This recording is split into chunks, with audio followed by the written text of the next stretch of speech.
రైతులందరూ రైతు భరోసా కోసం ఎదురు చూస్తున్నారా? నిజంగా మీకు రైతు భరోసా మీ అకౌంట్లో పడతదనేసి నమ్మకం ఉందా? లేదు లేదు, మాకు ఎప్పుడో నమ్మకం పోయింది కానీ కనీసం మాకు పెట్టుబడి సాయంగా ఇస్తే బాగుండు అనేసి అనుకుంటున్నారు కదా. కరెక్టే. కాకపోతే ఇప్పుడు కాంగ్రెస్ పార్టీ ప్రభుత్వం ఒక మెలిక పెట్టింది. ఏంటా మెలిక? 5 ఎకరాలకో 10 ఎకరాలకో 7 ఎకరాలకో వీళ్ళు సీలింగ్ విధించి వాళ్ళకిస్తారేమో అని అనుకుంటున్నారేమో. అలా కాదట. శాటిలైట్ మ్యాప్ ద్వారా చూసి కింద ఎవరు పంటలేస్తున్నారు, ఎవరు పంటలేయట్లేదు అని చేసి చెక్ చేసుకొని అప్పుడు రైతు భరోసా ఇస్తారట. మరి ఇవాళ రేపు తెలంగాణలో పంట లేకుండా పడవ పెట్టిన భూములు ఏమున్నాయి?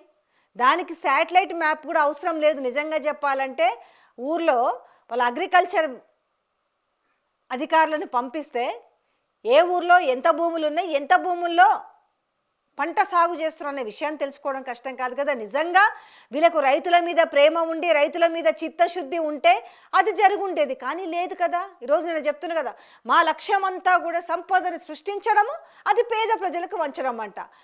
కనీసంగా ఆ గురుకుల పాఠశాలలో చదివే పిల్లలకు గింత మంచి బువ్వ పెట్టాలని పరిస్థితి ఉంది. మనం ఈ ప్రెస్ మీట్లు పెట్టి మనము పిఆర్ వ్యవస్థను ఎంత పెంచుకున్నా కానీ ఈ వ్యవస్థలో మార్పు రాలేదే. సో ఇది ఈయన ఏ రకంగా నిజంగానే మీరు సంపదను పెంచి పేదలకు పంచాలనుకుంటే ఈరోజు రైతు భరోసా విషయంలో కూడా ఇన్ని మెలికలు పెట్టారు కదా.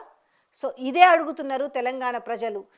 కాకపోతే జరుగుతున్న చర్యలు బట్టి చూస్తుంటే టోటల్గా రైతు బంధుని ఎగనామం పెట్టే పరిస్థితి చాలా స్పష్టంగా కనిపిస్తుంది అనేది మనకు ఈ జరుగుతున్న వ్యవహారాలను చూస్తేనే అర్థమవుతుంది.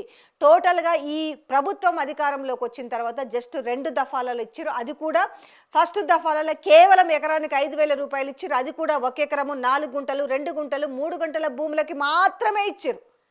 కానీ అది మేము మాత్రం ఈ 2 ఏళ్ల పాలనలో మేము చాలా అద్భుతాలు చేసినామని చెప్పుకుంటున్న వైనం కనిపిస్తుంది. మరి ఇంత అద్భుతాలు చేస్తే ఎందుకు ఈ 10 మంది ఎమ్మెల్యేలను మరి రాజీనామా చేయించి మరి ఎందుకు ఉప ఎన్నికలకు వెళ్ళటం లేదు అనేసి కూడా ప్రజలు అడుగుతున్నాం. మరి ఆన్సర్ దానికి సమాధానం చెప్పాల్సిన బాధ్యత మంత్రుల పైన ఉంది, ముఖ్యమంత్రి పైన ఉంది, ఎమ్మెల్యేల పైన కూడా ఉంది.